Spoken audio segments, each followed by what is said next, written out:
Welcome to Soul Spirit Stories, where emotions find their voice and every story touches the heart. Sit back, relax, and let this story remind you that sometimes destiny spills right into your lap. It was a busy Friday night at the downtown luxury restaurant, The Velvet Table. The kind of place where the wine costs more than most people's rent, and the waiters walk like ghosts. Quiet, polished, perfect. But tonight, one of them wasn't perfect. His name was Ethan Cole, a single dad, 32 years old. Sleeves rolled up, tie slightly loose, and exhaustion hidden behind a practiced smile. Table 6 needs their Merlot. "Ethan," called out Marco, the manager, his tone sharp and impatient. "Got it," Ethan replied, forcing a smile. He balanced the tray with shaking hands. He'd been on his feet since morning, running double shifts, saving every dollar for his daughter Lily's school admission. As he approached table 6, he noticed her, sitting alone near the window. A woman in a black satin dress, posture straight, eyes calm, like she owned the world. In a way, she did. Her name was Vivian Hart, billionaire CEO of Hart Enterprises, one of the most powerful women in the city. Her company's name was printed on every skyscraper Ethan passed on his way to work. He didn't recognize her at first. To him, she was just another elegant guest. But fate had its way of making sure he noticed her when the tray slipped, a flick of the wrist, a tremor of nerves, and the red wine cascaded down her dress.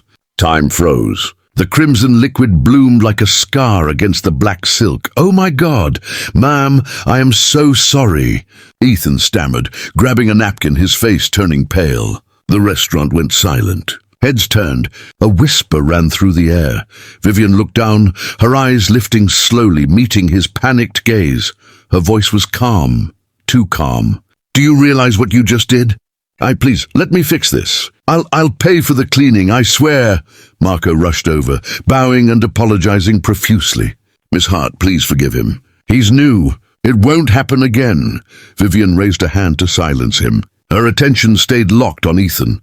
There was no anger in her eyes, just an unreadable curiosity. "What's your name?" Ethan Cole, ma'am. Ethan," she repeated softly. "You have a daughter, don't you?"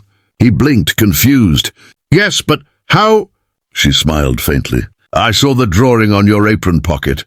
To Daddy love Lily." He looked down. The childish sketch his daughter made him keep for luck was sticking out of his apron. He flushed in embarrassment. Vivian's gaze softened slightly. "Keep your job," she said, standing. "But get me the manager's card. I'll handle the rest." She left the restaurant, her dress ruined, but her composure untouched. Ethan stood frozen, feeling like his life had just collapsed in front of him. The next morning, he was called into the manager's office. Marco was pacing nervously. "You're lucky, man." "She didn't sue. In fact, she wants to see you." "See me." Ethan's heart dropped. "What for?" "She asked for you by name. Said to meet her at Hart Enterprises, 10 a.m. Ethan's stomach twisted. Billionaire CEOs didn't summon waiters for coffee. He showed up anyway, wearing his only decent shirt and clutching his resume just in case. At the top floor of the glass tower, he was led into a spacious office overlooking the city. Vivian sat behind a sleek desk, sipping coffee. "Ethan," she said with a small nod. "Sit." He sat, hands trembling slightly. "Miss Hart, before you say anything, I'm truly sorry for last night. It was an accident. Please don't get my manager in trouble. I'll take responsibility." Vivian leaned back. "You think I called you here to fire you from a restaurant I don't even own?" "I honestly don't know." She studied him for a long moment. "You were terrified last night. Not of losing your job, of disappointing someone. Your daughter," he nodded. "She's all I've got. Her mother passed when she was 2. I can't afford to mess up." Vivian's voice softened. "I lost my mother when I was 7. My father buried himself in work, so I know what it feels like. To have someone try their best, even when the world isn't kind." Ethan was silent. He hadn't expected that kind of honesty.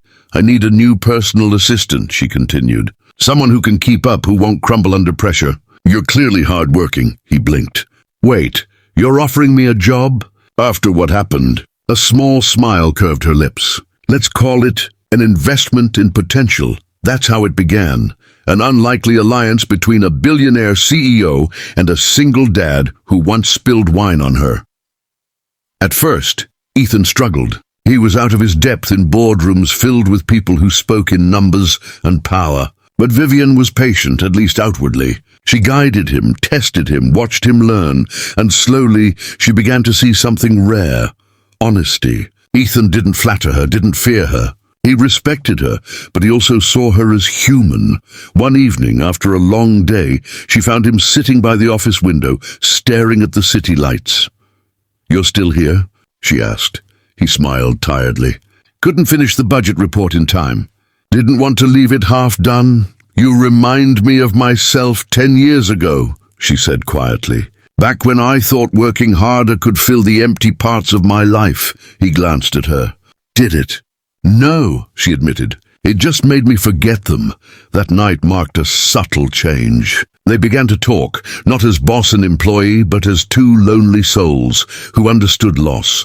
Vivian met Lily soon after.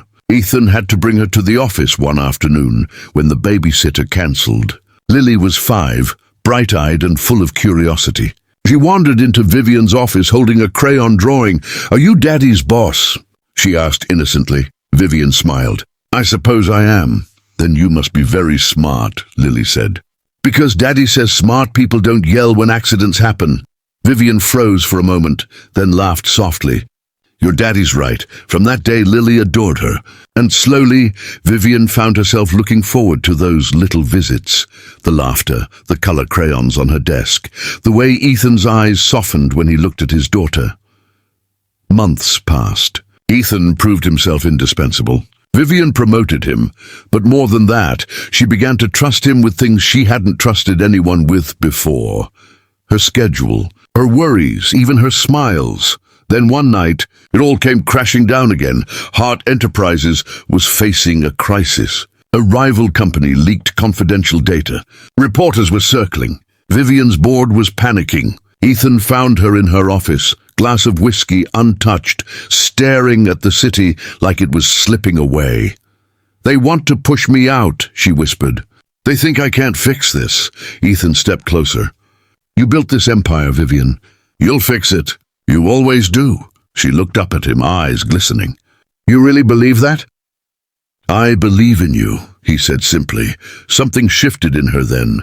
Walls she had built for years cracked just enough for him to see the woman underneath, the one who had fought alone for too long.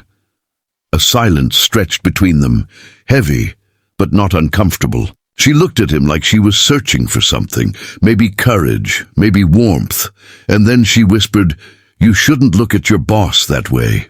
Ethan swallowed. "And how am I looking?" "Like you care," he smiled faintly. "Maybe I do." Before either of them could speak again, Lily's voice came from the doorway. "Daddy, I finished coloring." Vivian blinked, stepping back quickly, her composure returning. "She's good timing," she murmured with a half-smile. After that night, things were different. Tense, unspoken, charged, but destiny wasn't done with them yet. A few weeks later, Vivian hosted a charity gala, her biggest event of the year.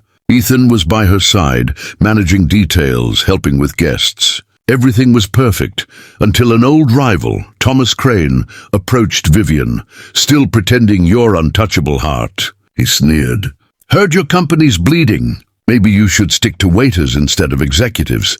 Ethan froze, realizing the jab was aimed at him. Vivian's jaw tightened. She took Ethan's hand, not professionally but firmly, and said, "This man is more loyal, more capable, and more human than anyone in that room. Don't mistake humility for weakness." The hall went silent. Cameras flashed, but Vivian didn't care. She had made her choice. Later that night on the balcony, she stood alone, looking at the city below. Ethan approached quietly. "You didn't have to defend me like that." "I wasn't defending you," she said softly. "I was telling the truth," he smiled. "Still sounds like defending to me." Vivian turned, her eyes glimmering. "You know, you never thanked me for giving you that job." He chuckled. "You never thanked me for spilling wine on you." She laughed, a real, unguarded laugh that lit her face. Fair enough, the laughter faded into silence. The night breeze brushed past them, carrying something fragile. She looked at him for a long moment before whispering, "You're impossible, Ethan Cole." He stepped closer. "And you're impossible to forget." The space between them vanished. But just as he leaned in, she hesitated. "Ethan, I can't. You work for me." He nodded, stepping back slowly. "Then I'll quit tomorrow." She stared at him, speechless. "You'd give up everything for this?" "For you. For Lily, having someone to look up to who's brave enough to follow her heart." "Yeah, I would." Tears welled in her eyes, but she smiled through them. "You really are trouble." A month later, Ethan left Hart Enterprises. Not in anger, but in peace. He opened a small cafe near the park, a place Lily could play and where he could breathe again. One afternoon, as he was closing up, a familiar car pulled up outside. Vivian stepped out, dressed simply, no bodyguards, no headlines, just her. "Didn't think you'd show up," he said, smiling. "I had to check if the coffee was as G."